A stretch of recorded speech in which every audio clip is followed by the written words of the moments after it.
Good afternoon, everyone, and welcome. My name is Jennifer Romero, and I serve as Staff Director and Chief Counsel to Chairman Schatz on the Senate Committee on Indian Affairs. Thank you again for logging in to today's listening session, Cannabis in Indian Country. We are grateful for your participation and look forward to your comments. Tribes have been participating in the cannabis industry for roughly the last decade, and yet a path forward remains undefined. In that time, a number of bills have also been introduced that address cannabis commerce.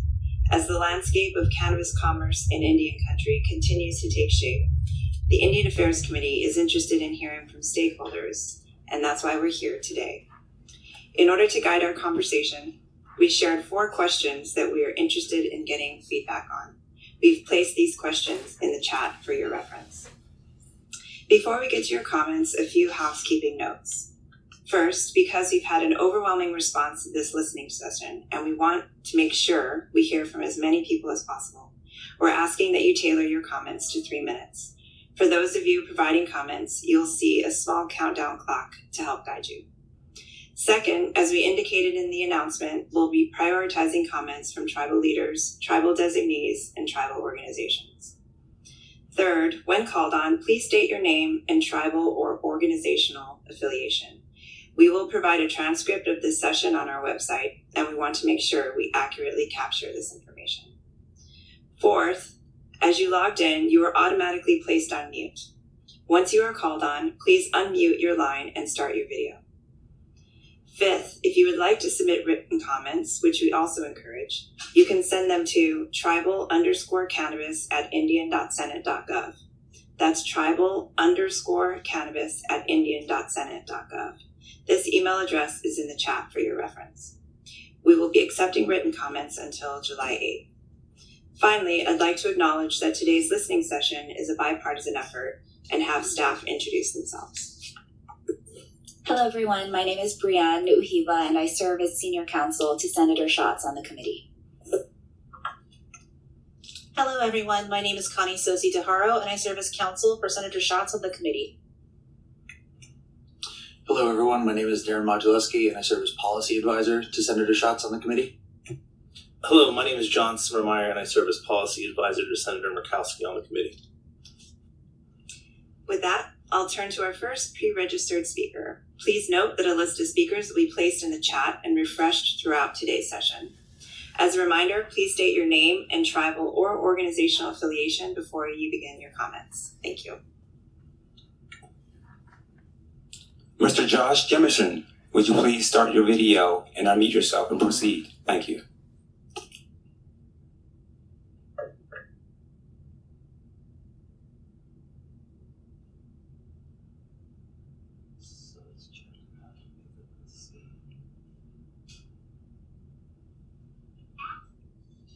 Hello.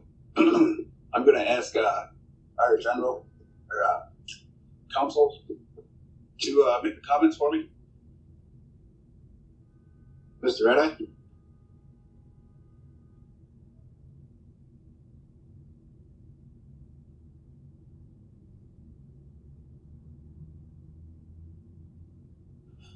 Yes, please proceed. Thank you.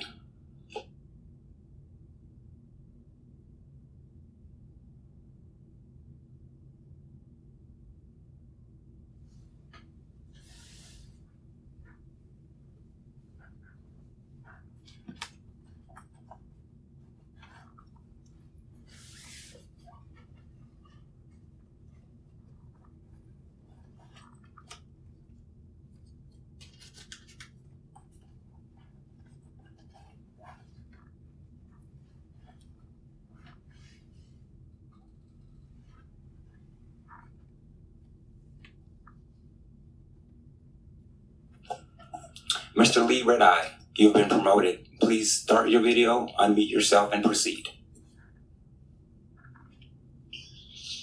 Hi, good afternoon. Thank you for this opportunity to address the committee. My name is Lee Redeye. I am an attorney for the Seneca Nation of Indians, and I will be providing comments to the 4th question presented and just share the Seneca Nation's position, the types of regulations or rules, regulations, laws that we would like to see in the event that cannabis is decriminalized at the federal level. To begin with, it's incumbent upon me to share the unique position that the Seneca Nation occupies in Indian country. The Seneca Nation has absolute and exclusive title to its lands as recognized by treaties between the Seneca Nation and the United States government. Any attempts to require the Seneca Nation to yield its sovereign authority to the state of New York through the compacting process would violate the 1794 Treaty of Canandaigua's promise that the Seneca Nation shall have free use and enjoyment of its lands for all time. If the federal government wants to place tribal economies at the mercy of states through the compacting process, the Seneca Nation requests a carve out from any such requirement. Let me see if any tribal leaders want to. Okay, I'll continue to make the remainder of the comments. The Seneca Nation of Indians supports a tribal federal state framework that allows tribes to create and regulate their own cannabis industry completely free from state interference. Tribes and tribal communities are in the best position to determine what will and what won't work on their territories. And we believe that states have no role in this process. We implore the federal government to fully support tribal economic development and self-determination by allowing tribes to make their own laws regarding the cannabis industry. The Seneca Nation would invite a set of minimum standards for tribes engaging in the cannabis industry, so long as such minimum standards do not overregulate or strangle innovation or the viability of a on-territory cannabis economy. The Seneca Nation is not opposed to common sense policies that will assist with quality and safety. The one thing that's really relevant to us and that we would like to see addressed is the transportation of cannabis and cannabis products between non-contiguous reservations. The Seneca Nation has several territories spread across the western part of New York, and we would like to see some regulations that protect us when we transport from one territory to another.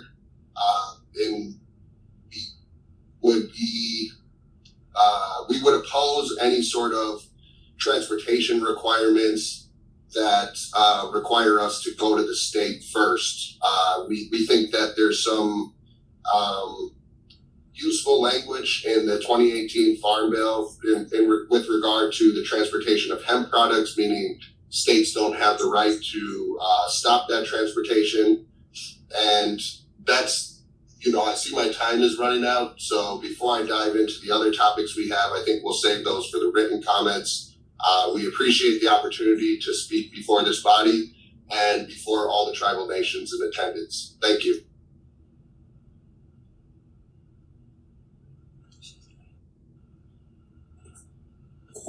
Thank you.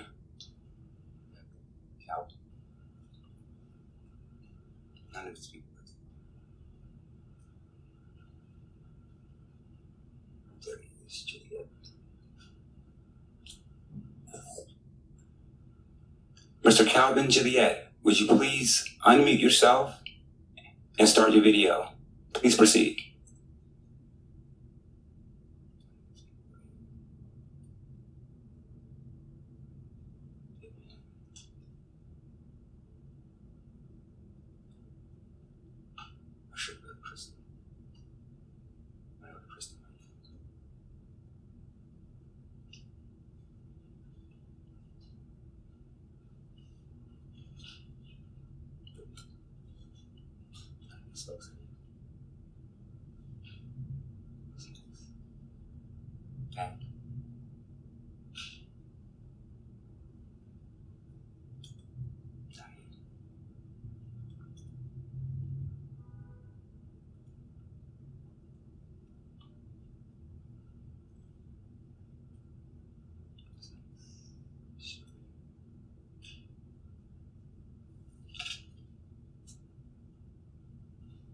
Okay, since we're having technical difficulties, we will move on to the next one. Just a moment here.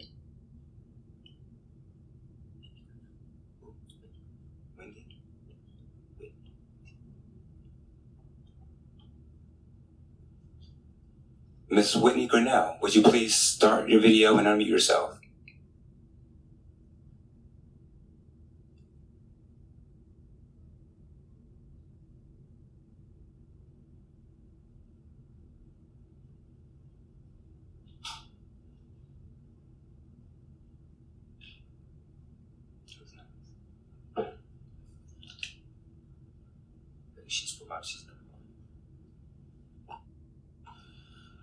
Okay, since we're having some technical issues here, give us just a moment.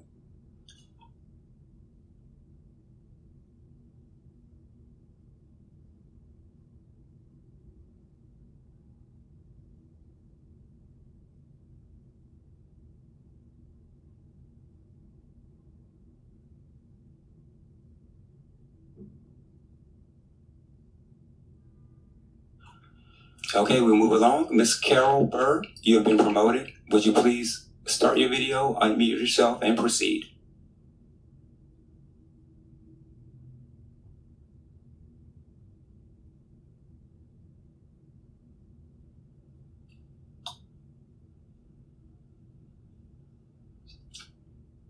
Hello, can you hear me?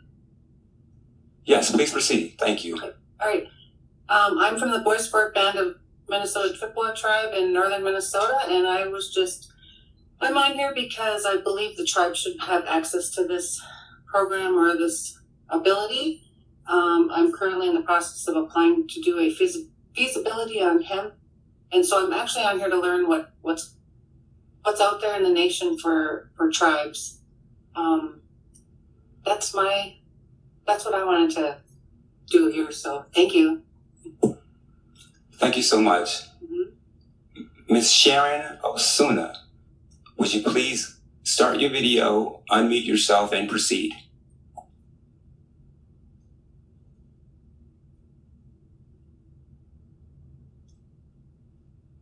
Sharon, let's go down.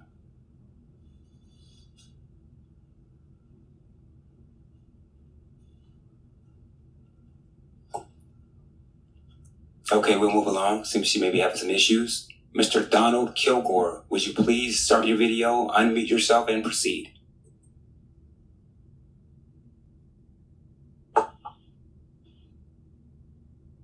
Yes, can you hear me? Yes, please proceed. Thank you. Okay.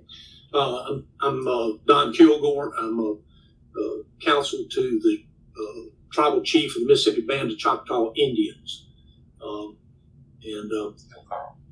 One of the things that we would like to see addressed is, as you're aware, there were some memos during the Obama administration regarding the federal position on cannabis in Indian country that basically told U.S. attorneys not to enforce the law.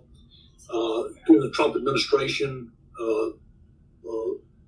A.G. Sessoms revoked those memos.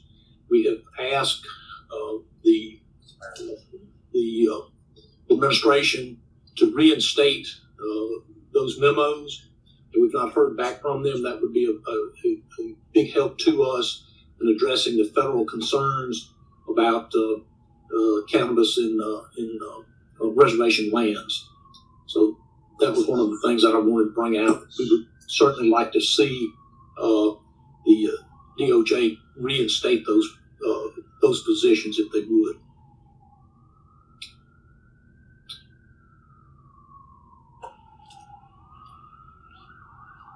Thank you for that.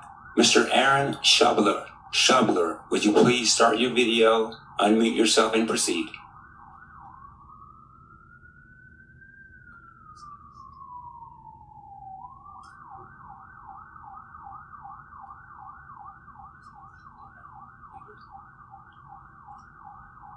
Are you with us, sir?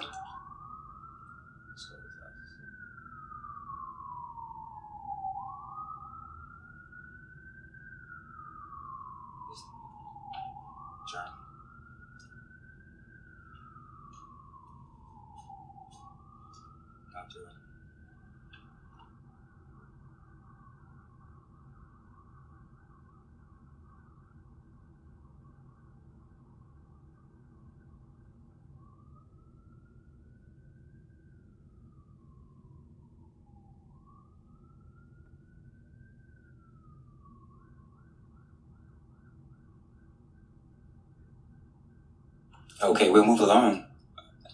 Mr. Demoli, Judge Demoli, would you please start your video, unmute yourself, and proceed?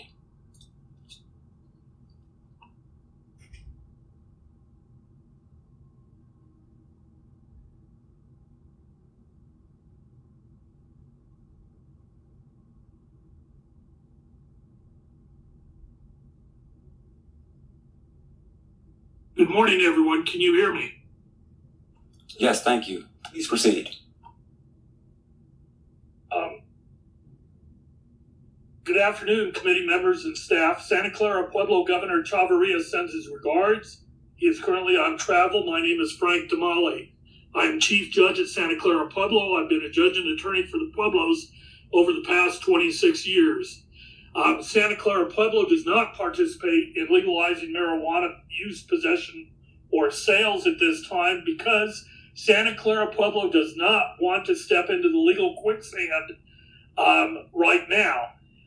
We request that the committee pass legislation ending the discriminatory practices of the U.S. regarding the possession, use, and sales of marijuana within Indian country.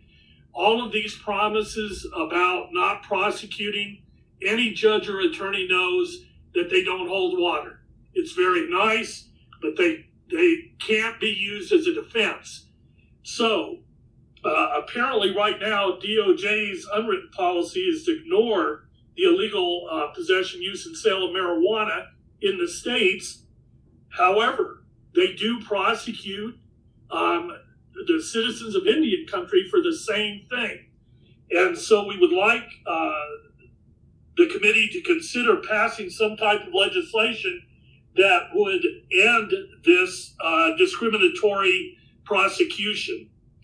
With that, I want to echo what Seneca said, that the states, if marijuana is ever legalized, the state should have no role whatsoever in the regulation of marijuana, cannabis, whatever you want to call it, within Indian country.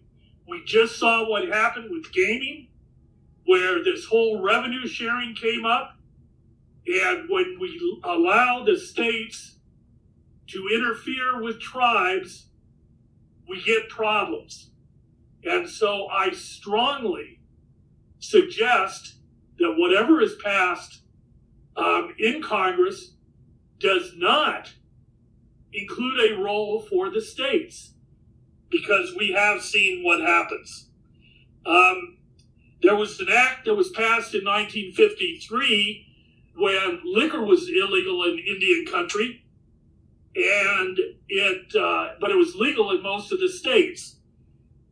Congress passed Public Law 277, an act to eliminate certain discriminatory legislation against Indians in the U.S., and Congress should consider that same type of act to prohibit the U.S. Attorney from criminally prosecuting Indians in Indian country when their actions are the same as the actions of New Mexico citizens outside of Indian country.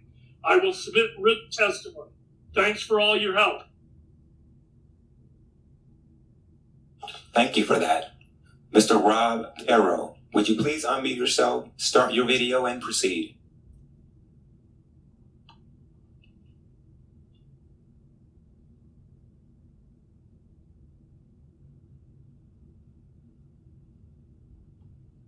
Are you with us, sir? Okay, let's move along.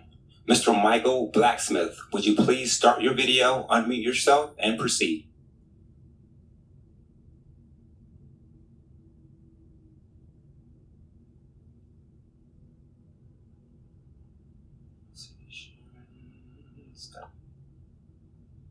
Mr. Blacksmith, are you with us? Okay. Ms. Sharon? Okay. Go ahead, please proceed, Mr. Blacksmith. Hi, I'm a general manager for a cannabis retail store owned by the Jamestown S'Klallam tribe in Washington State. So this is a retail cannabis operation. And overall, I'm looking forward to seeing what develops with the Safe Banking Act. I think that should be the biggest priority right now. from a retail perspective, we've seen a high number of robberies, armed robberies in our state and up and down the West Coast over the last several months. And removing the cash burden from this business would be probably the biggest thing that the federal government could do to protect us right now. I know this is less of an Indian country issue, but considering that the Safe Banking Act has seemingly stalled 4 whole times now, it'd be nice to see that get pushed through.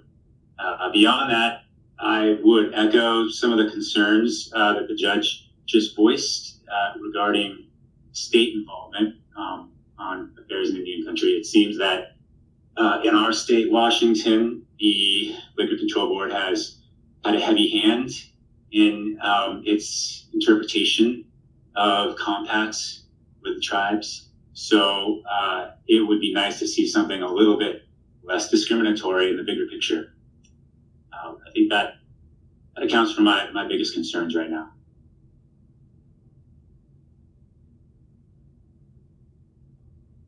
So I can yield my time. Thank you. Thank you for that. Ms. Mary Jane Owen, would you please start your video, unmute yourself, and proceed? Patsala, Watnigwas Mary Jane Oatman. I'm an enrolled member of the Nez Perce tribe in Idaho, and I am the executive director of the Indigenous Cannabis Coalition. We are a 501c3 that works to advocate for the protection of tribal sovereignty and local, state, and federal legislative efforts, as well as ending the negative stigma through the preservation of story in plant medicine. My tribe, the Nez Perce tribe, does not currently participate in cannabis because we are in Idaho. We have a long history of hostile state-tribal relations when it comes to the economic development of our tribal initiatives and enterprises. Most notably, having to go to the Idaho legislature and to the Idaho voters to be able to pass a gaming proposition here in the state of Idaho. The main concern for our tribe in not moving forward and entering in is the interference of state and federal agencies in Indian commerce and taxation in cannabis. Some of the legislative solutions, I think that we have many robust, compliant tribal operations that we need to look to, like Native Nations cannabis in South Dakota, all of the tribes in the state of Washington, very high bar in their compliance systems. Same thing with the Intertribal Cannabis Commission out of Nevada, where they have already a sister of tribes working together in cannabis trade, commerce, and economy. So the biggest legislative solution that we have our battle cry for with the Indigenous Cannabis Coalition is deference to tribal sovereignty and language in there for non-intervention and non-interference from states. We need to do everything that we can to keep states at arm's length with cannabis, commerce, and economies, because tribes know how to do things for the public health and safety of our communities. And if this is truly about public health and safety and not about taxation, then we will allow tribes to lead with self-determination and make sure that the states do not have access to any types of revenue sharing. Another legislative solution in regards to tribes being able to start up is providing technical assistance to supplement that lack of knowledge. Also, an increased access for research and development for medical cannabis with the National Institute of Health. I think it's really imperative, because that's a big caveat to not moving forward for many communities, is not having solid medical data or any kind of data. The one data that we do know that we have is that since states have began to legalize cannabis, the arrest as well as possession for arrest and sales has increased at the federal level for Indigenous communities. And so I just concur with what the past speakers have said in regards to the deficiencies, but Indian country already has the solutions in hand. SCIA. Thank you for that. Ms. Whitney Gravel, would you please unmute yourself, start your video, and proceed? Bonjour, my name is Whitney Gravel, and I currently serve as the president of Bay Mills Indian Community. My tribal nation is an active participant in the cannabis industry in the state of Michigan, with current operations known as Northern Light Cannabis Company. It is my understanding that we are the only, if not one of the few, tribal operators in the United States that functions without a state tribal marijuana or cannabis compact. And that has not come without a lot of lessons learned and without a lot of difficulties that could be resolved by federal legislation or some type of rulemaking. However, I really want to emphasize that Bay Mills Indian Community licenses, regulates, and oversees the operations of our facility as a sovereign nation. It is extremely important that tribal nations are treated with respect, because we are more than capable of regulating cannabis just as much as we regulate many of the other complex legal jurisdictional schemes within our reservations. As a current operator, Bay Mills Indian Community has identified some key items that I think the committee should take into consideration, of which includes transportation, taxation, the model tribal state compacts throughout the United States, banking, as well as SLEC cards for tribal law enforcement. Just as was identified earlier, transportation continues to be an issue, not only for the reasons of transporting on non-contiguous reservations, but also having protections to transport within the boundaries of the state in which each tribal nation resides. The cannabis commerce is not limited to reservation. It is not limited to Indian country. And in order to effectively engage in that commerce, that transportation protection needs to be provided throughout the states as well. Another important issue is taxation. We will see a lot of different taxation models in state and tribal compacts that are produced, or as Bay Mills operates without a compact, what does taxation look like? We know that there is a lot of case law out there, that it's an extremely complex system in which how you determine where taxation falls, and that is dependent on where purchases are made, where product is grown, what type of alteration to the product has been made by the tribal nation itself. And so taxation needs to be addressed, as well as for the SLEC cards. Many tribal law enforcement agencies go through great hurdles to achieve their SLEC cards, and those should not be threatened to be taken away or jeopardized because their tribal nation has decided to engage in economic diversity and supporting their tribal operations by entering the cannabis industry. Thank you.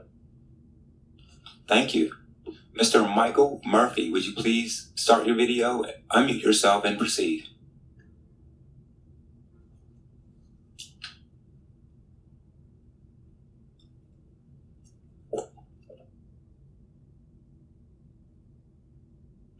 Are you with us, sir?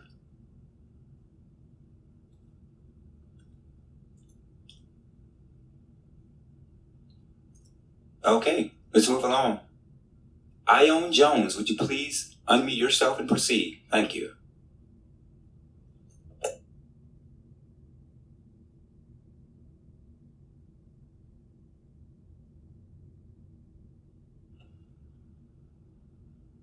Are you with us, Ione? Good morning. Or actually, it's 103. She'etzit Kusanu. Inishwa Ilowalalutstunmai. I am the executive director for a newly formed 501c3 under the name of Chimstanik. We hope to engage in climate and economic resiliency plans within Indian country. Today's presentation is very informative, and mostly we appreciate Mary Jane Oatman's presentation and her link for access to more resources. I think it's important for us to be able to work together, identify the barriers, and continue the conversation so that we may continue to reach throughout the ceded territories and break the lines that continue to be the reservation.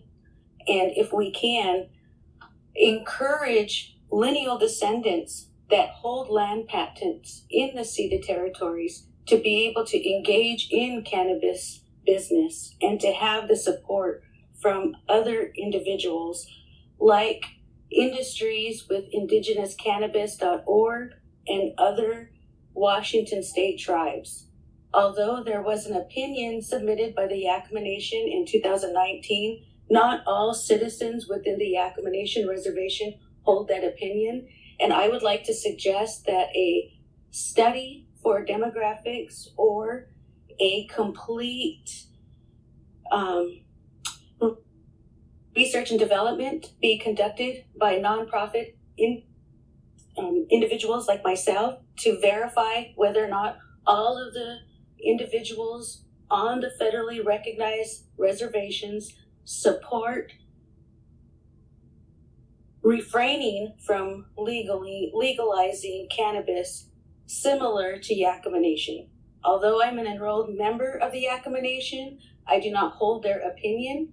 We live in a high crime area. We have weekly deaths from fentanyl and opioids, and I would hope that we would find alternative methods to help our tribal members to find other ways to save their health and to stop flooding the medical and the community with the opioids. Thank you for allowing me to speak. I yield my time. Thank you.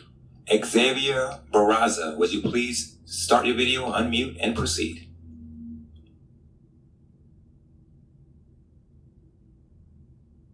A question. I was just waiting to listen.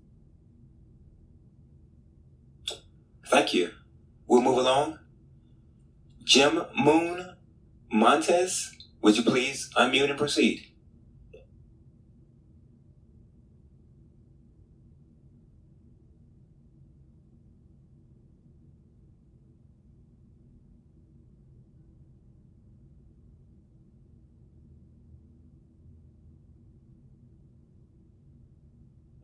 Are you with us? Let's move along. Levon Peck, would you please unmute and proceed?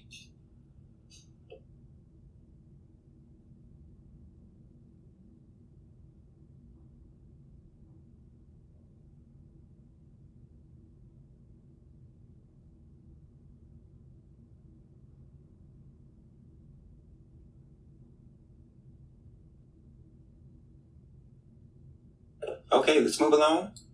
Lewis Lincoln, would you please unmute and proceed?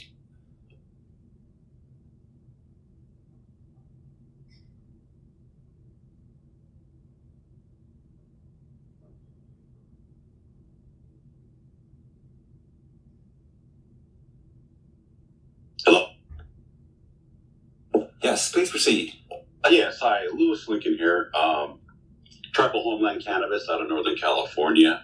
I'd just like to comment and agree with all the prior tribal leaders and their statements about cooperation with states, but also incorporating, tribal tourism, international commerce and trade, and incorporating solid banking structures to support tribal framework for business in the cannabis industry and hemp industry, and also interstate tribal commerce that happened before state lines were imposed to support tribes that, or tribal business owners that, cannot, are not in the right climate or conditions, but yet want to open stores and have final dose forms of cannabis medications or CBD treatments, all in pharmaceutical arena, and approaching into international trade, into supporting the pharmaceutical companies in the EU systems and their commerce of tribal products.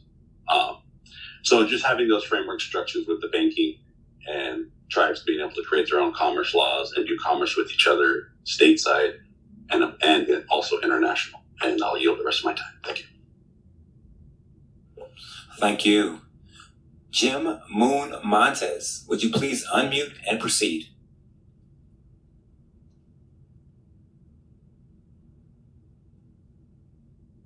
You hear me now? Yes, please proceed. My name is Jem Moon, and I am with NORML. We're the National Organization for the Reform of Marijuana Law, and I'm contacting you from Southern California. I'm also a cannabis consultant and a policy analyst. I am currently working with Ipe Nation in Santa Isabel Botanical Facility. Some of the problems they're currently encountering is their lack of outlets due to their inability to bring other tribes into the market. Mainly that's because of the fear that is instilled with lack of protections, federal protections, and they're not able to sustain themselves currently without being able to participate in the California market as well. They've been excluded from that. So it leaves them in a vulnerable position, as well as their inability to distribute between the tribes that are outside of the state. We're currently only working with the tribes inside of California. And I would say that those are some of the greatest obstacles. We're hoping that this group will be able to work together collectively to pass the critical federal legislation that will provide inclusion and the ability to participate should they decide to do so. And thank you for holding this session, allowing me to speak. And that is it. Thank you. Thank you. Mr. Kyle Jaeger, would you please unmute and proceed?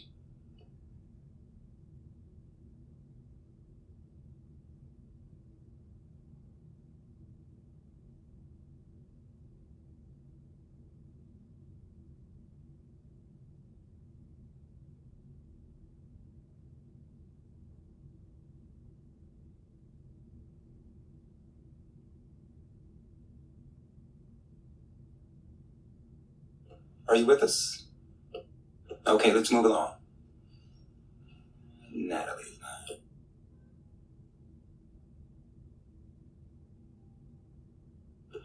Natalie Fertig, would you please unmute and proceed?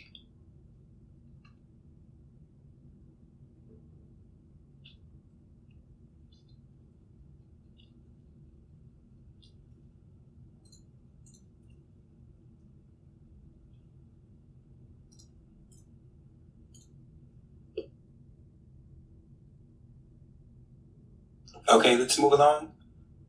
Cora Whitehorse, would you please unmute and proceed?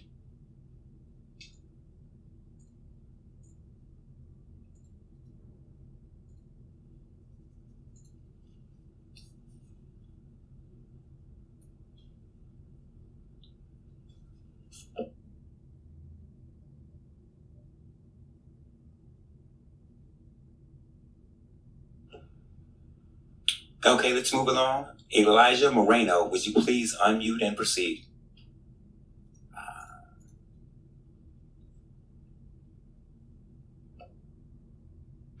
I'm just attending. I don't have any comments.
Okay, let's move along.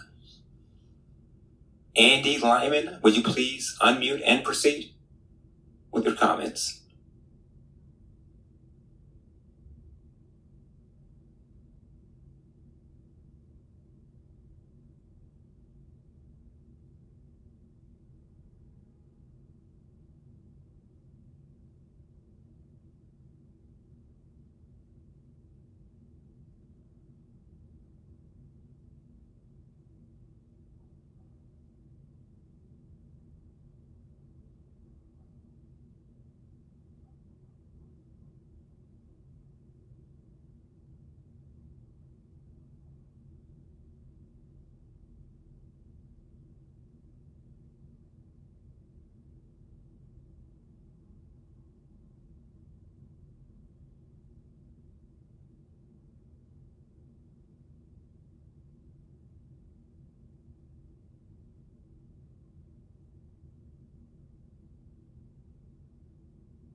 Hi, everyone. This is Jennifer Romero again.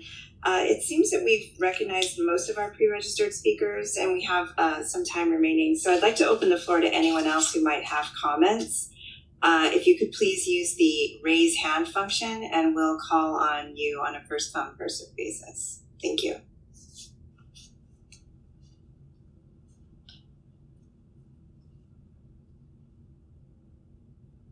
Hi, Wheaton Abraham, would you please unmute and proceed with your comment?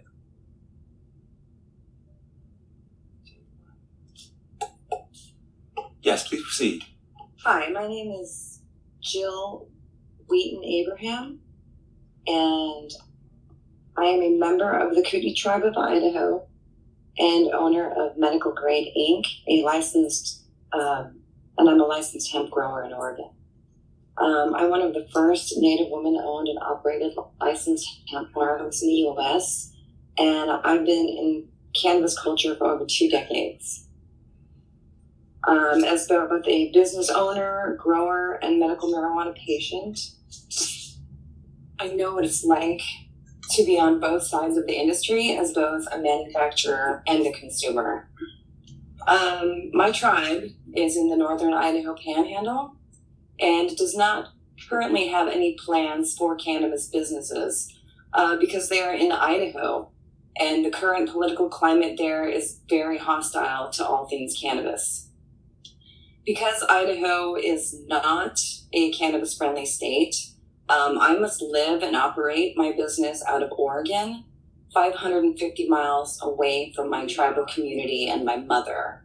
I would like to see cannabis decriminalized, so tribal people like myself who want to own and operate small businesses are not forced to live and work far from their own cultures. We haven't talked about it a lot today, but I would like to see cannabis removed from Schedule 1 listing in the Controlled Substance Act. This is by far the greatest barrier to safe and legal cannabis cultivation, transportation of raw cannabis and cannabis products, and leaves tribal nations behind as the cannabis industry continues to grow. Current Schedule 1 listing further holds tribal nations and tribal people back by misrepresenting cannabis as a dangerous substance with a high potential for abuse with no medical use. For communities and people recovering from hundreds of years of trauma, the current Schedule 1 listing perpetuates myths about the plant, which have been disproven by research. And it also widens the educational gap between tribal people and others. This educational gap is actually a huge barrier to tribal people and tribal councils even considering any sort of cannabis business, simply because the Schedule 1 listing mischaracterizes the plant. I would like to see the passage of the Safe Banking Act so we can all have access to the banking industry. Right now, as a business owner, I can only bank with a bank 2 hours away. This bank charges me thousands of dollars a year to have a simple business checking account. As a small business owner and member of a marginalized group, I face so many challenges every day just to stay open. Passage of the Safe Banking Act would remove one barrier to my success and could hopefully help future tribes in the future who want to open and operate cannabis businesses from wasting the time and money I have had to do just to be able to simply bank. We've said it before, but I also would like to see more free and open commerce within and across state and tribal lands. My tribe, as I've said, is in the northern Idaho Panhandle. The closest interstate highway is an hour and a half away. Any cannabis businesses my tribe could open would be at risk for search and seizure, the same with their customers as well. And finally, I would like to see federal funding for small businesses like mine who practice sustainable and regenerative agricultural methods. As tribal communities get into farming cannabis, I would like to see less emphasis on large-scale industrial farming practices, which promote soil erosion, soil degradation, water loss, and contamination, and more of an emphasis on sustainable and soil building methods, which in the end will produce just as much plant as traditional farming practices, but without all of the pollutants and the fossil fuel use. So that is all I have to say. Thank you. Thank you for that. Dean Seneca, would you please unmute and proceed? Hello. Hello, everyone. Good afternoon. First off, my name is Dean Seneca. I'm a cannabis consultant with Seneca Scientific Solutions Plus. I am not speaking on behalf of the Seneca Nation. I am a Seneca descendant. And my comments are basically threefold. One is, tribal nations should have the ability to trade and exchange product between tribal nations without any state interference or country interference or any kind of, they should be able to trade freely without any boundaries. And I want to extend it not only between tribes in the Northeast and our tribes in the Southwest, but also our First Nation communities in Canada, as well as our indigenous populations in Mexico. Tribal nations should be able to trade cannabis product freely without any interference, any customs or taxations or anything like that on the product among other indigenous tribal nations and indigenous businesses. That's first. Second is that from a public health perspective, I really do believe that the federal government should provide some research dollars for tribal nations, tribal organizations, and companies like mine to be able to understand and research the public health benefits of cannabis. We know that there's a lot of mental and behavioral health issues throughout the whole country in which cannabis has been able to make some impacts on. We also know that there's a lot of other addictive products out there that we know that cannabis has been able to make an impact on.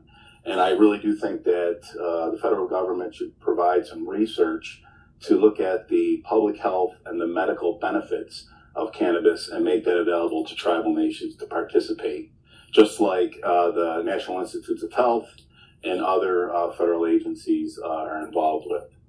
And then my last comment is that, as state jurisdictions start to legalize cannabis, they are developing committees and boards in order to help monitor, to help develop legislation, to help really, to help the businesses flourish. And, all state governments and things are developing these boards and committees. And I want to urge the federal government to mandate that these state entities that are developing these boards and committees include tribal leaders, tribal representatives, and Native experts on these committees and boards so that they can help advise these state governments on how to work effectively with our tribal nations in the business of cannabis, and how do we work collaboratively and cooperatively in this business so that we all mutually benefit. Yahweh, thank you for your time. Thank you. Lee Redeye, would you please unmute and proceed with your comments?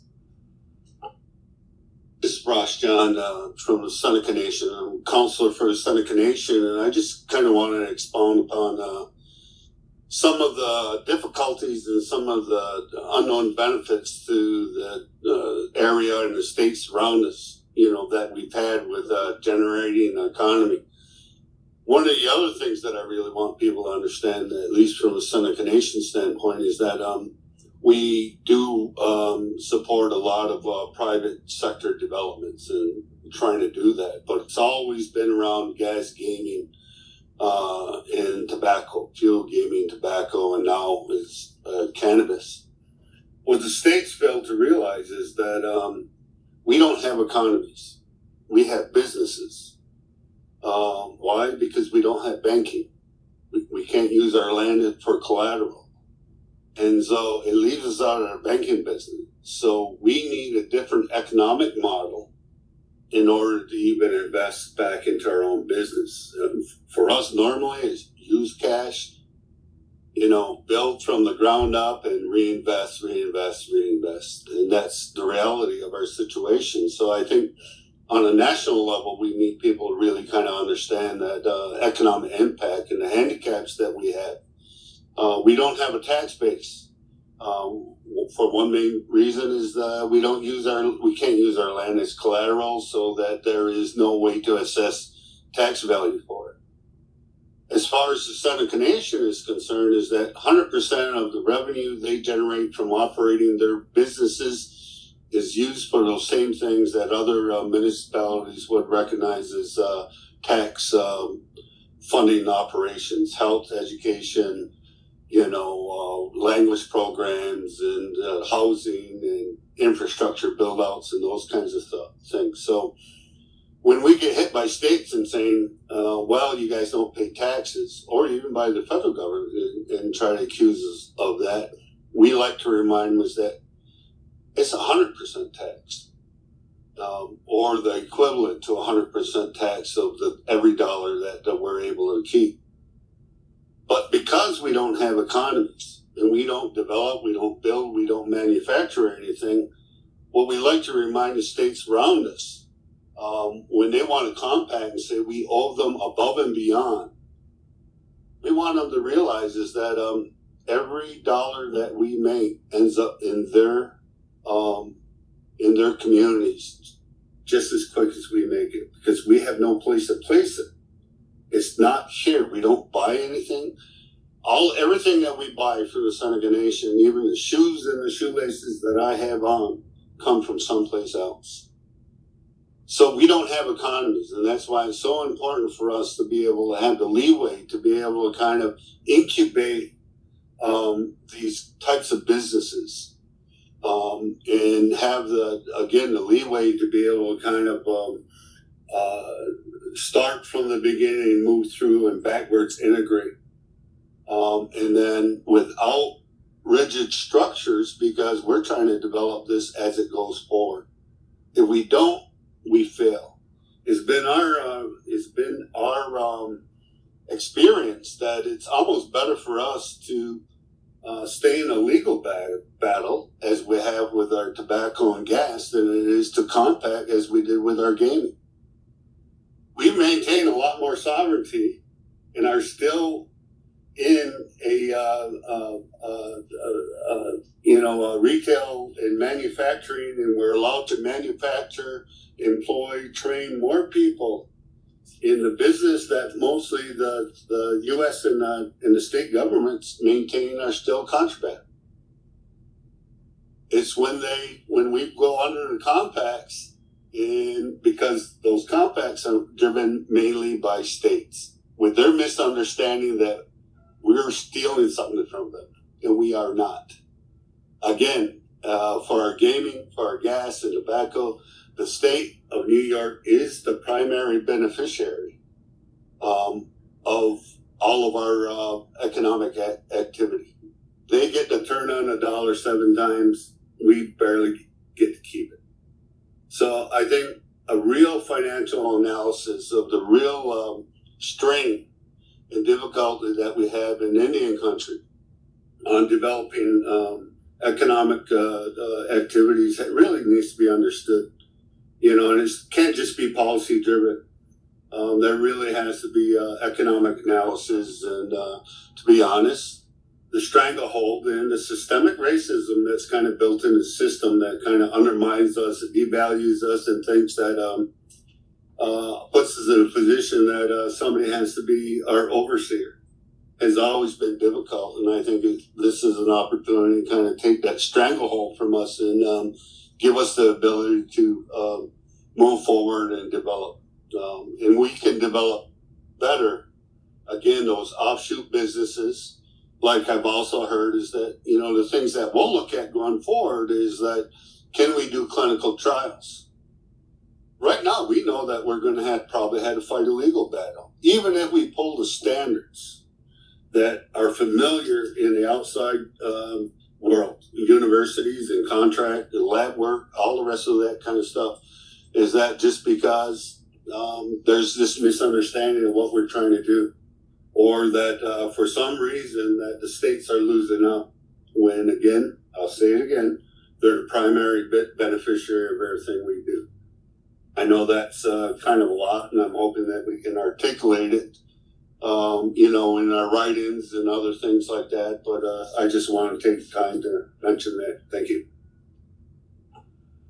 Thank you for that. Just as a friendly reminder, if you'd like to jump in the queue and add a comment, please use the raise hand feature on the WebEx meeting window, and we will add you to the queue. Tanner Suis, would you please unmute and begin with your comments? Yes, thank you. Thank you for providing the time today to allow me to speak to the committee regarding my position in the cannabis industry. My name is Tanner Suis, and I am the founder, president, and CEO of speculationbrands.com. So I added some comments in the comments section, and it is a First Nations business, and I'm seeking to empower the next generation and invest in tribal First Nation cannabis tech sector. So I'm currently based out of Toronto, Ontario, so there are a number of areas, I guess, that the U.S. government can learn from regarding cannabis legalization due to Canada's early mover advantage.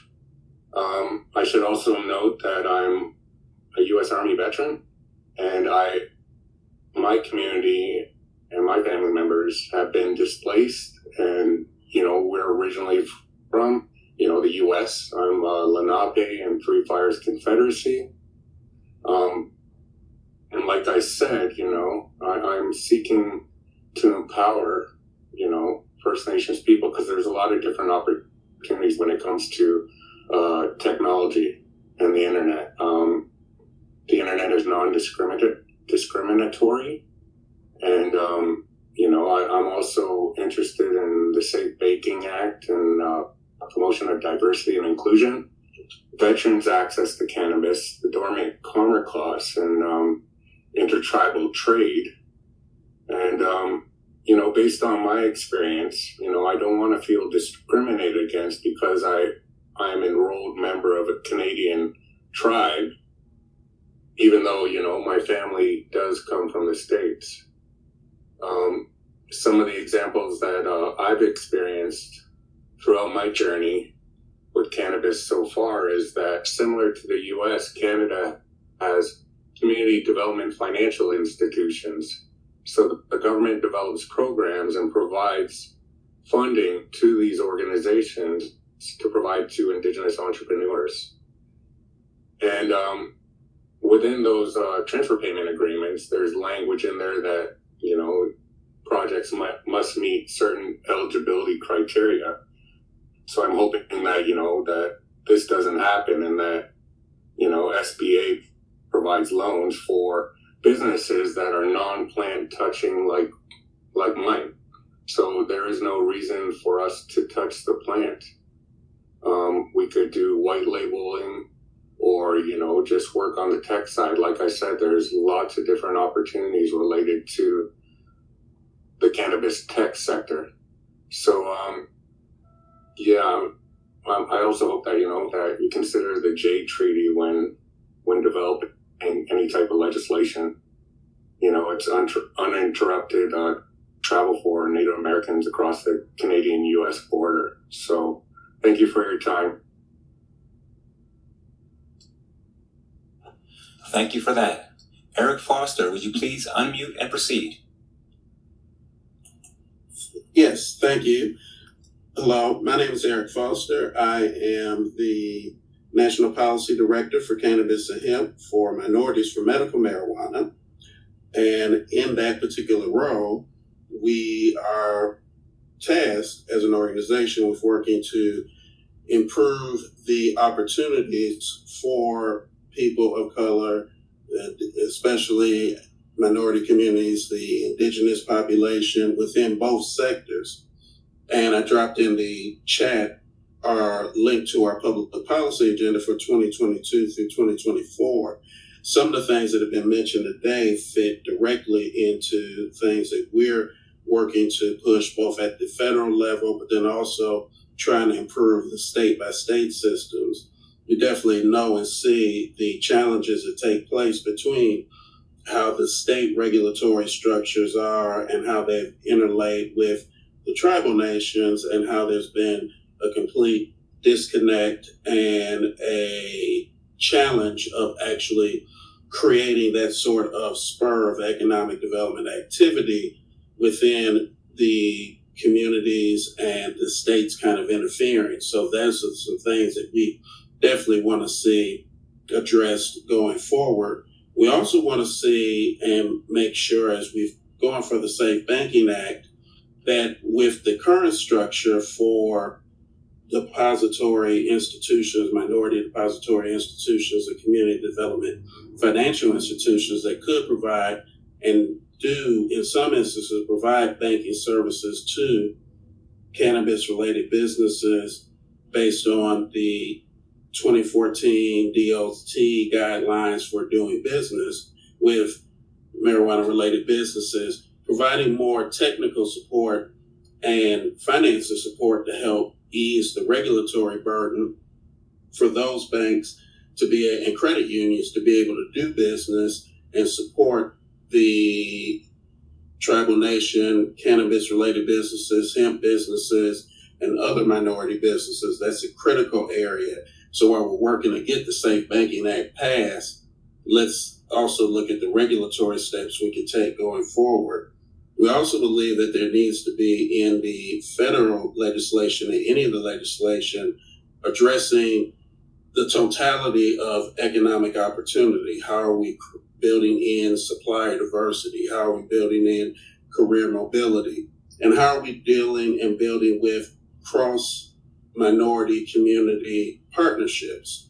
How do we get African American community businesses and investors and groups to work with tribal nations? How do we get Native Latino American, Asian American, Arabic Chaldean Americans?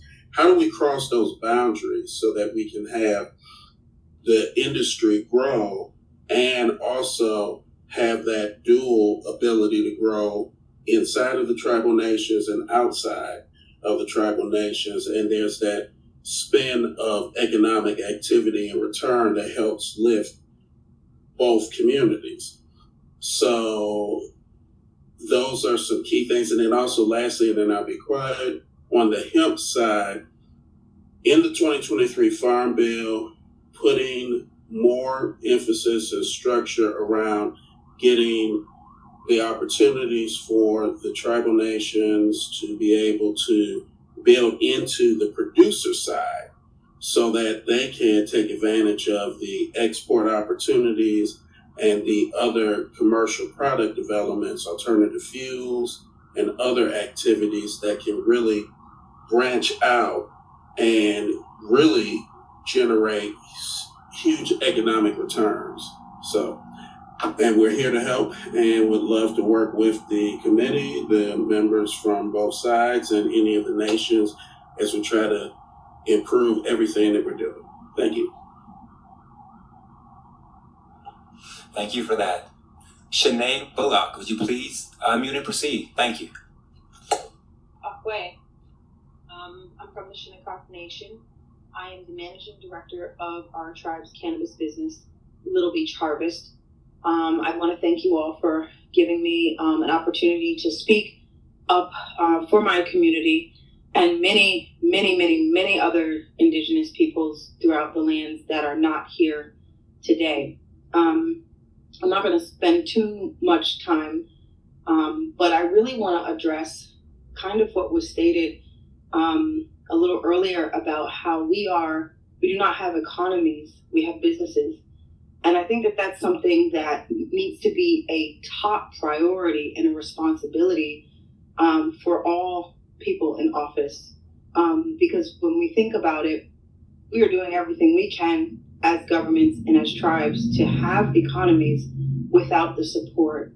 Not only just not the support, I think it was stated earlier, the technical support, but also the respect.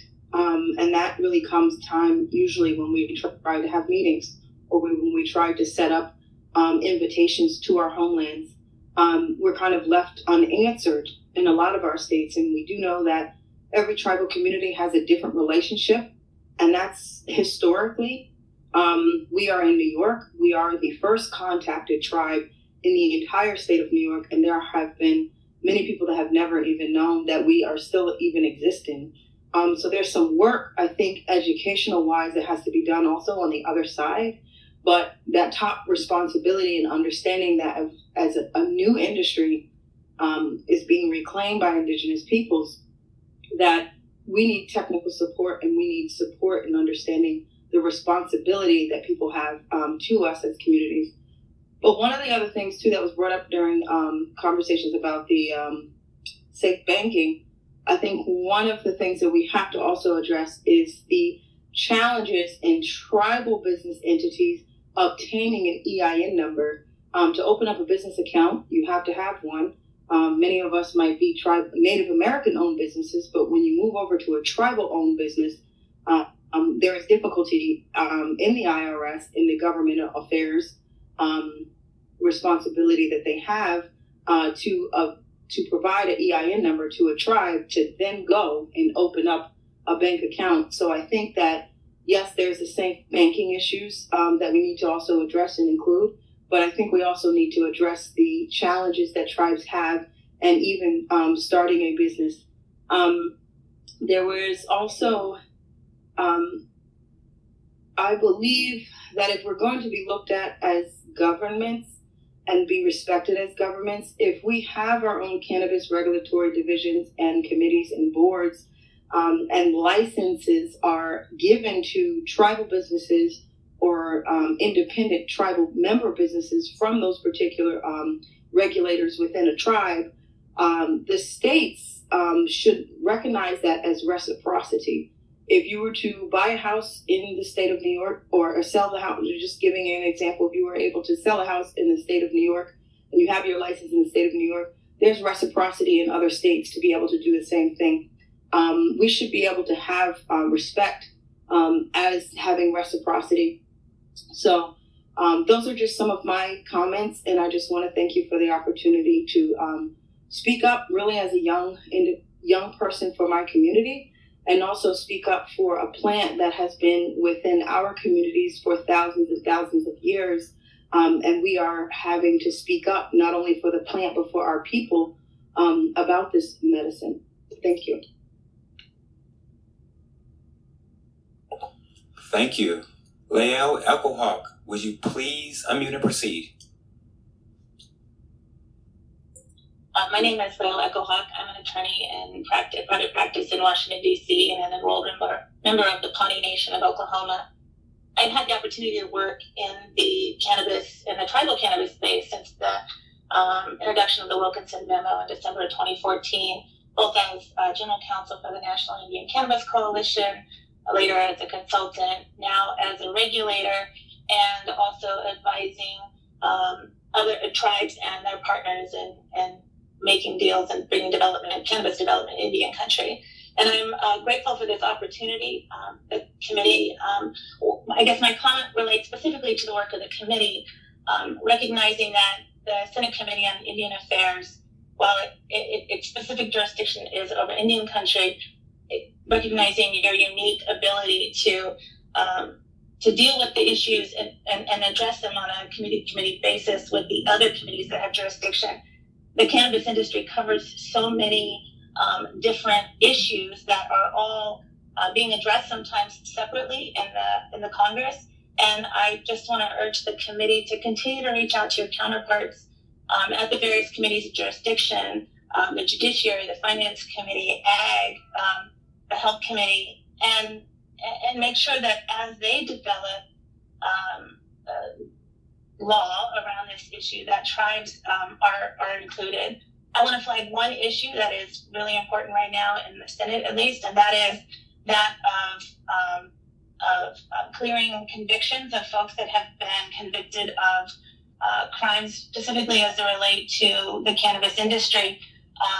As we know, Black and Brown communities have been hit harder with those convictions, and primarily our men have suffered.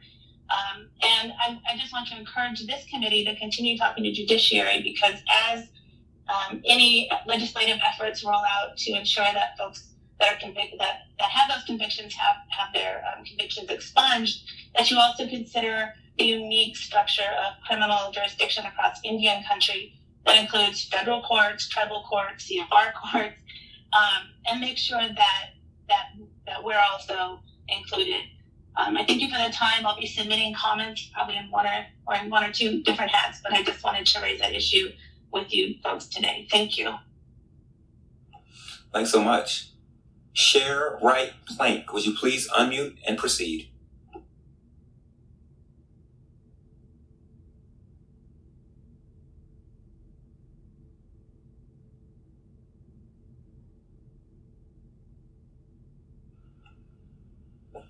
Are you with us? Hi. Yes. Sorry. Never used WebEx before, so this is my first time using this. Used to Zoom. Mi dakle I mi chante etaya una pe chuzape. We are washed we imachiapi. Si changula kotoya himachia. Greetings, relatives. I greet you with a heartfelt handshake. My Lakota name is Pretty Woman, and my English name is Sherry Wright Plank. I want to thank you for this time today. It's very important and thoughtful of you to hear from tribal nations. There's been a lot of good words spoken here today, and it's important that you hear from us, because all the assumptions made about Indian country that we're all cookie cutter and we're all the same, but we're not all created equal. A lot of us suffer in poverty, and we want to come out of that poverty.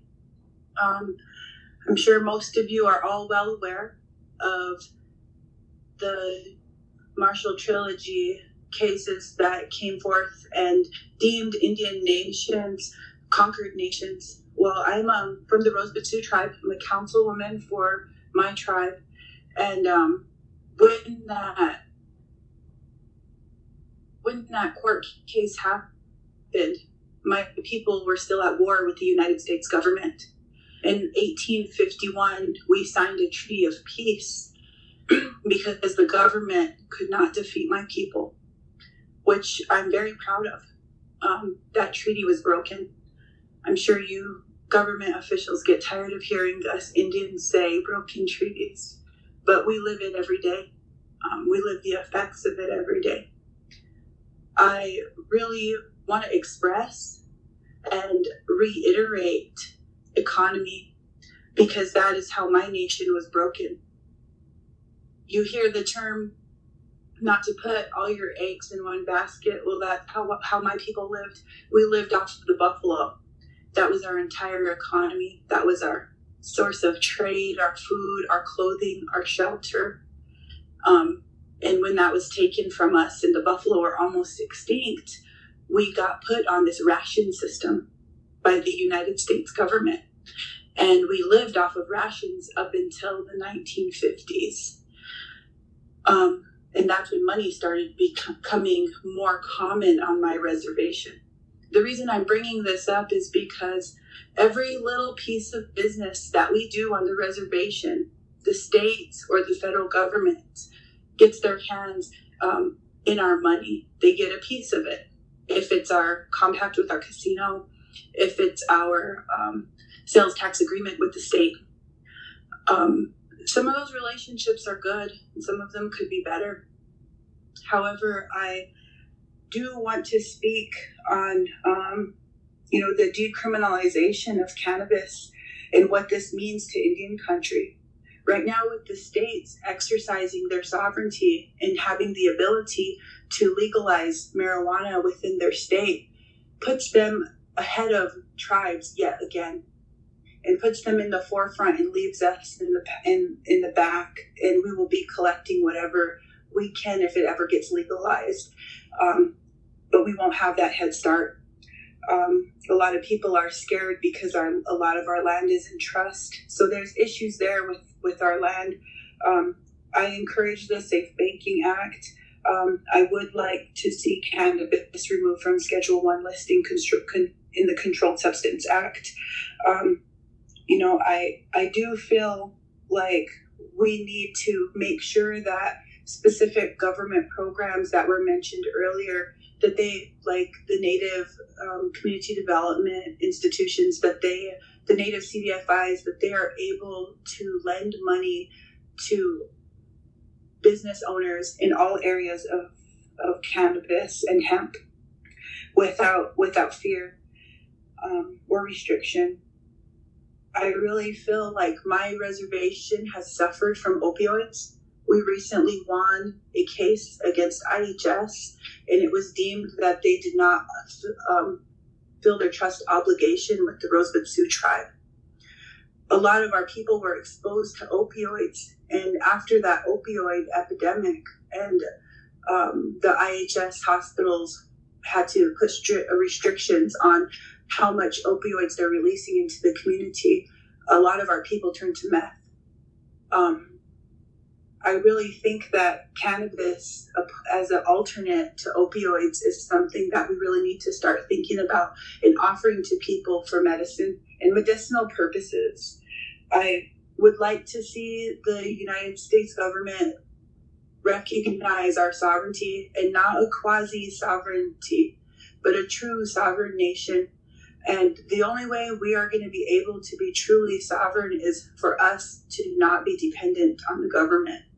And until we can build our economies, we're going to constantly be at this table asking you for money. And with the Lakota, we were broken up because our people we were a fierce nation, and we were united. They broke up our bands, our Tioshpais. Now we have tribes distributed throughout the state of South Dakota. And then within those reservations that we were placed on, our people were also scattered. In my community, or in my reservation, we have 20 different communities, and none of that, they are all so far away that we cannot sustain an economy. We can't sustain a transit system, a public transit system. We cannot support other tribal businesses. It has created food deserts within specific communities. And the only businesses that thrive on the Indian reservations here are businesses that rely on a federal subsidy, like food stamps. So grocery stores are one of the biggest businesses here. Convenience stores are another one. Those seem to be the only businesses that survive on our reservation, and the reason is there's not enough money here circulating, and there's not enough jobs. I can foresee that the legalization of cannabis could bring a lot of potential jobs, because the cost of startup, it's not going to be one person here with that ability. It's going to have to go and be something that a lot of people come together and do. I think it's going to bring great opportunity to Indian country, and I really think it's something that needs to be supported by Congress. Thank you for your time today. I truly appreciate it, and I hope you all have a great day. Thank you. Bree Coyle Jones, would you please unmute and proceed with your comment?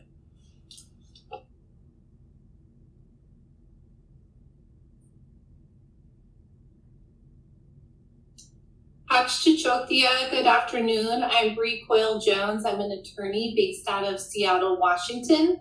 I've been working in the cannabis industry for 9 years, and I've assisted tribes enter the cannabis industry in 3 states, including Washington, Michigan, and New Mexico.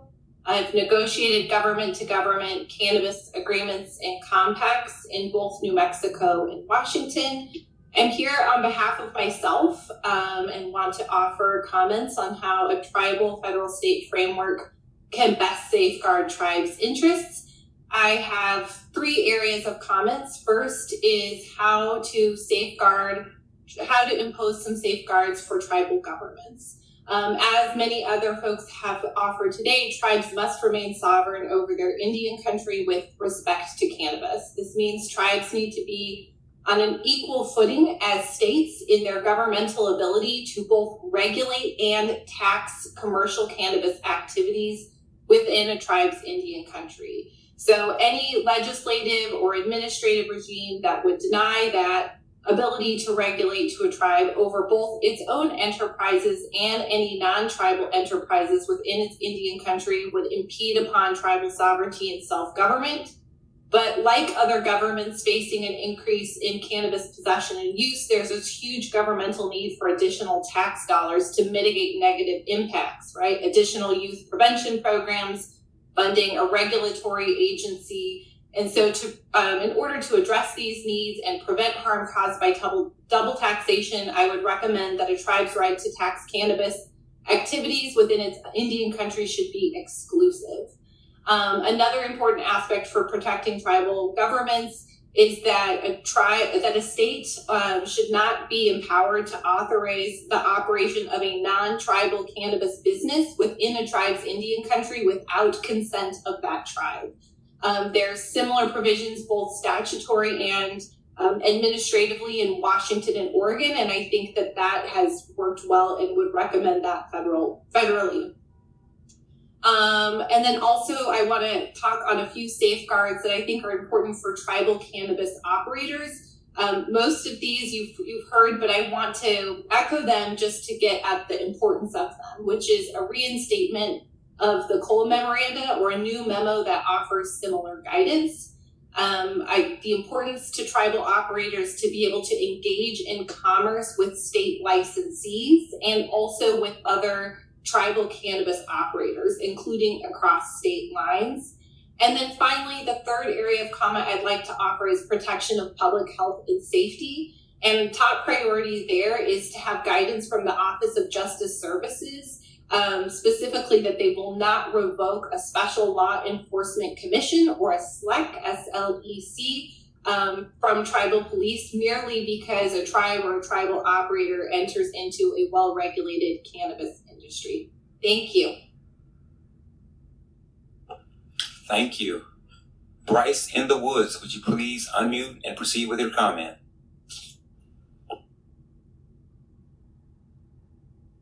Hello there, this is Bryce in the Woods. I'm a tribal council representative for the Cheyenne River Sioux Tribe here in South Dakota, one of the multi-billion-dollar ag states in this country. And according to the 1868 treaty, when individual heads of family go to cultivate the soil for a living, is paramount. Also, same Article 8, it says when 100 Lakotas shall cultivate the soil, we should be getting assistance.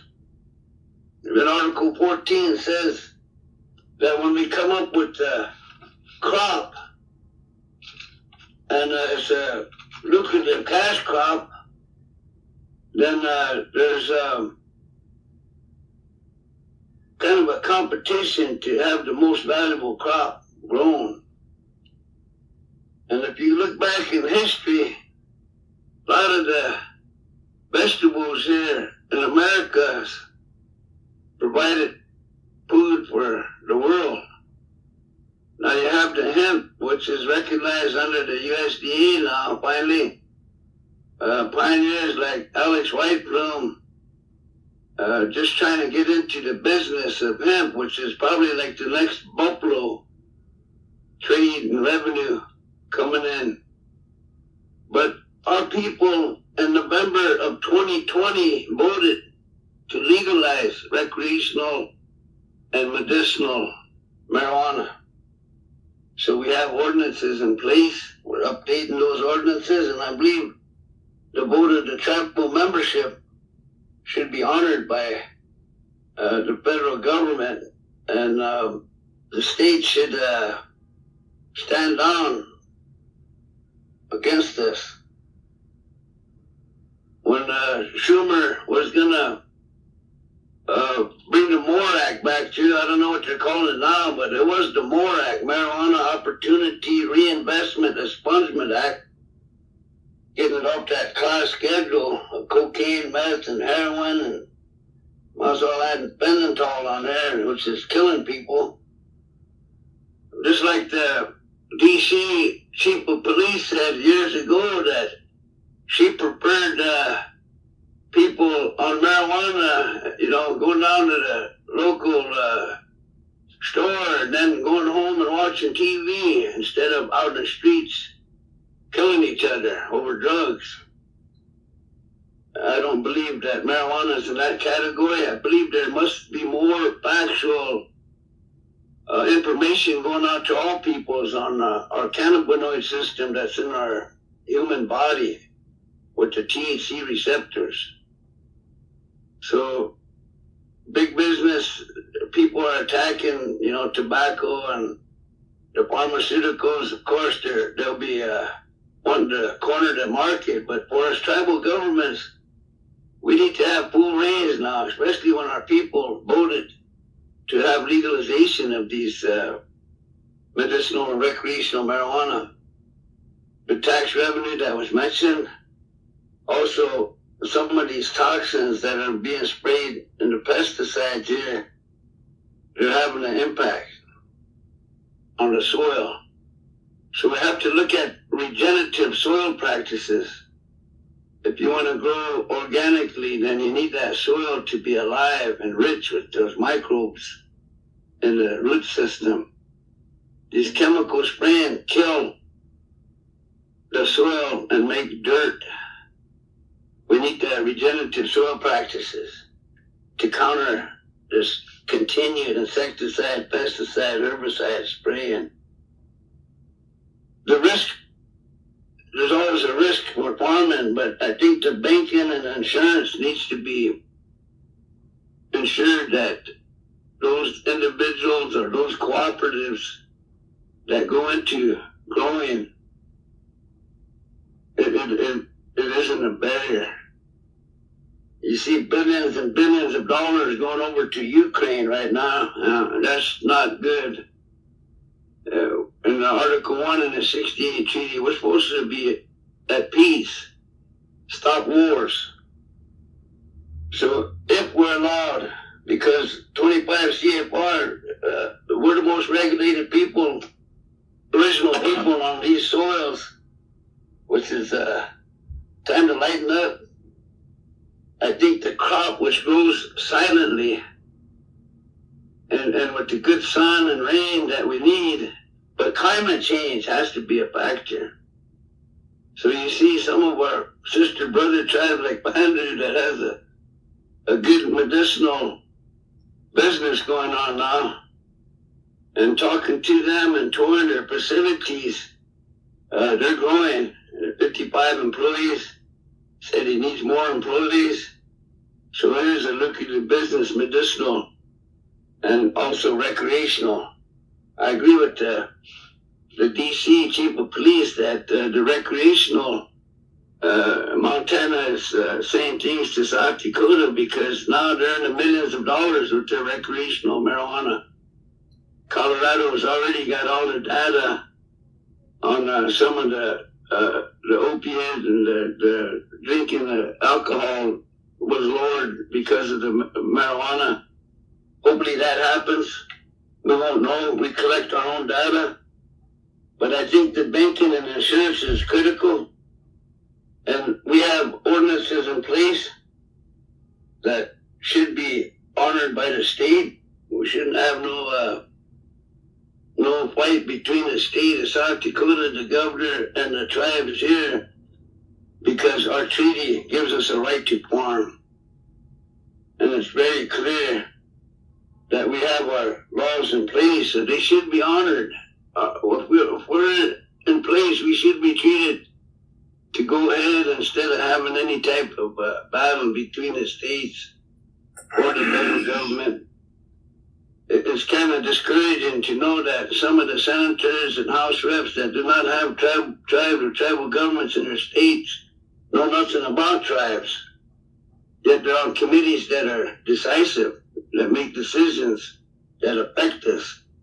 So I think when they understand that it's a treaty right to farm as individuals and cooperatively, that the federal legislation, if it's not the MORE Act anymore, but to take it off the schedule immediately, as soon as possible, that'll be the number one thing. But also the banking to ensure those crops, if hail comes in because of this climate change, we got a community hit pretty hard in the west with hail. The damage over, this was in Valpo, South Dakota. 2,000 vehicles from the dealerships, all of them were damaged. So putting them in steel buildings and like how Flanders has their setup is, it's going to be a good business for us. It's medicinal, recreational, but it's also would counter hopefully some of these social economics that America's looking at, not only on the reservations but in the cities too, to address poverty, to have that extra income coming in, to help in the treatment programs and help our children and elders out, which would be critical. So again, we need the MORES Act to take it off the schedule. We need the banking and the insurance due to climate change.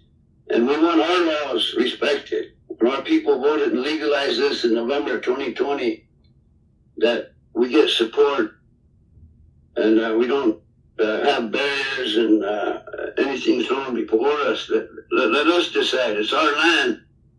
And we want to do regenerative soil practices with these hemp and marijuana and recreational plants that would be most valuable and productive for us at this time. I believe more than ever, because of what happened to the buffalo, which was our economy, that the hemp and the marijuana industry will help again being more productive off our lands and seeing some return to our revenue that will also assist our membership. Thank you for that. We really appreciate your comment. We have one last comment to be made. Mr. Xavier Barraza, would you please proceed and unmute?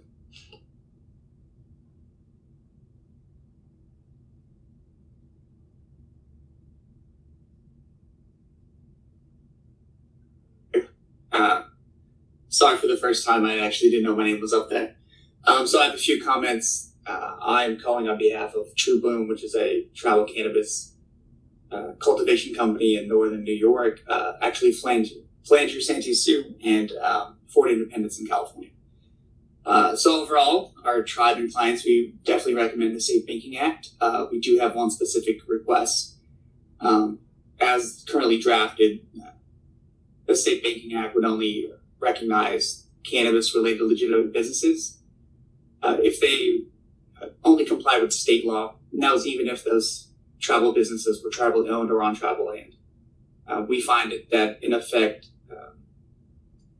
it would grant states a regulatory monopoly over tribal lands for adult use cannabis industry. And we would like that changed.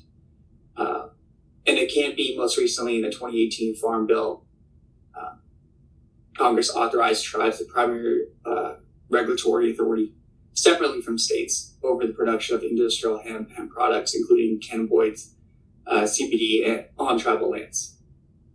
That's one of our main requests for the Safe Banking Act. As far as the Cannabis Administration and Opportunity Act, I'm well aware that language has not been released, and there are only a few congressional staffers and offices who have seen the current language, but while it's still being gathered together as a draft, we have a few recommendations on the draft that was released in September. Under the congressional findings, it states many minority communities in states that have authorized the legal cannabis. But we'd also like it to reflect the fact that tribes have also decided to deregulate, decriminalize the adult use of cannabis as well. In the definition section, we we think that the state's definition section should also include tribes. This will offer parity for tribal communities on the same or similar circumstances that are offered to states. We want to make sure that descheduling is included in Indian country so that there's no ambiguity existing between tribal businesses and state businesses, whether they're regulated on state land or tribal land. Another one, we want to make sure that intertribal and interstate tribal commerce provisions, they need to be treated to the same extent and in the same manner. As though the cannabis has produced on the state within Indian tribal or in territories, we don't want to get into regulatory conflicts, especially if it's in just transitions. This is similar to tribe-on-tribe trade, that it should be exempt from state and federal taxes if it's going from one tribe to another. And then finally, in Section 501 of the discussion draft, it's recommended a Cannabis Production Regulatory Advisory Committee, which the FDA will convene and consult before promulgating regulations. We want to ensure that tribes are also included in this administrative committee to make sure they take the concerns, regulatory authority, descheduling, and regulation of businesses on tribal lands. And with that, I have no more comments. Thank you. Thank you, Mr. Barraza. You are our last recognized participant who's raised their hands. I'd like to give it a last call for any others who are on the line who would like to make a comment.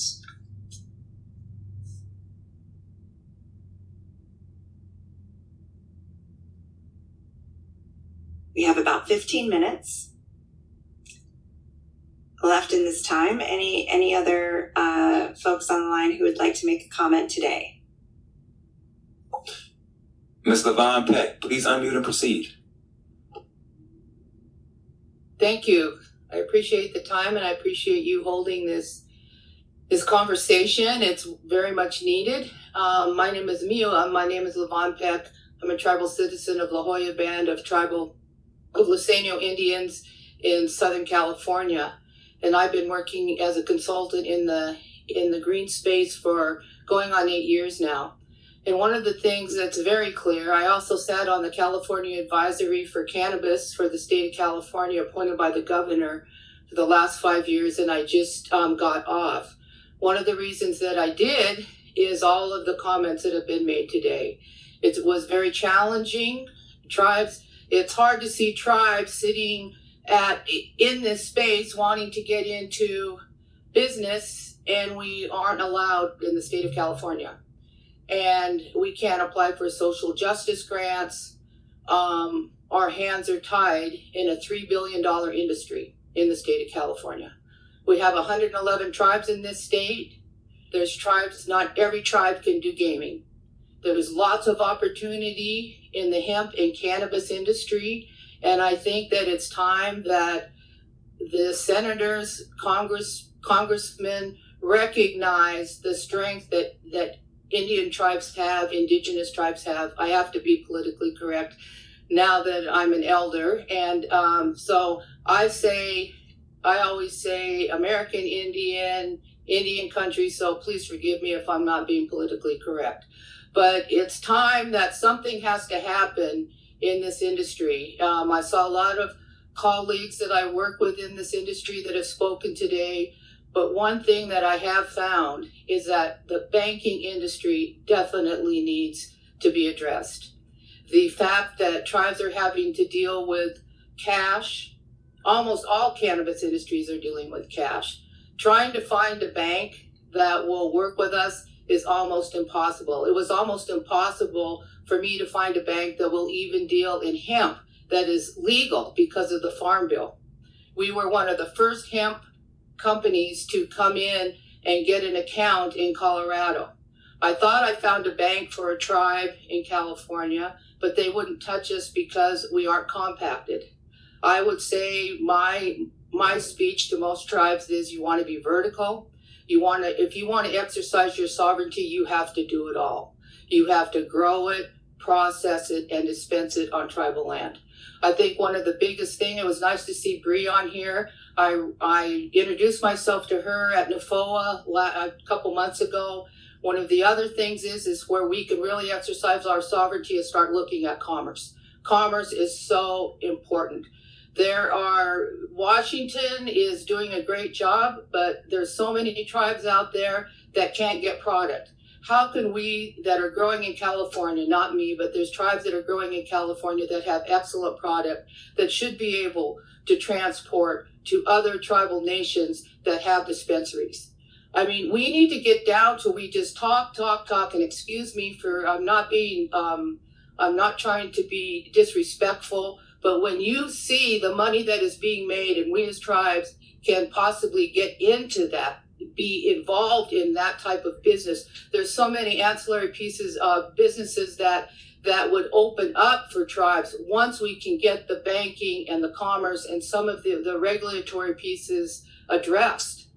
And it's hard, and especially I would say, and I always say this, not to be disrespectful again, but if you're west of the Mississippi, it's a lot different looking at these issues. Oh, if you're east of the Mississippi, I should say. So I would implore you to please talk to people that are in this industry that have worked it. We have written, my company, Native Network Consulting, we've written probably six or more hemp plans for tribes. Tribes are contacting us now to do their regulatory documents, working with attorneys within their tribe to help with cannabis. So people want to get into it, but it's similar to gaming. It's going to take one big tribe, to dip their toe in and open it up. And I could probably talk for 2 hours on what I have run into in the past 8 years. But I really feel that until we can address the banking issue, and until we can address, I think someone made a good comment about looking at the Cole memo, if we could get something similar to that out there.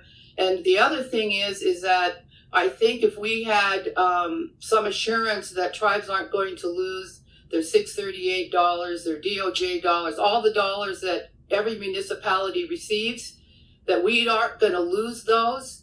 I think there needs to be assurance in that area too. So I'm jumping all over the board. But when my name came up, I didn't know I was supposed to speak. So I apologize for that. So I appreciate your time. So please, please, please take the time and look at the banking and look at all of the issues that you heard today from all of the tribal leaders. We need to move forward. What an opportunity this is in Indian country if we can have the support from Washington. Thank you so much. Thank you, Ms. Peck. I want to thank everyone who has provided comments and joined us today to listen in. This has been a very productive session. We certainly appreciate your time. As we review the comments and suggestions, my staff may follow up directly with additional questions. As a reminder, we'll be accepting written comments until July 8th at tribal_cannabis@indian.senate.gov. That's tribal_cannabis@indian.senate.gov. Thanks to you all for logging in, and good night.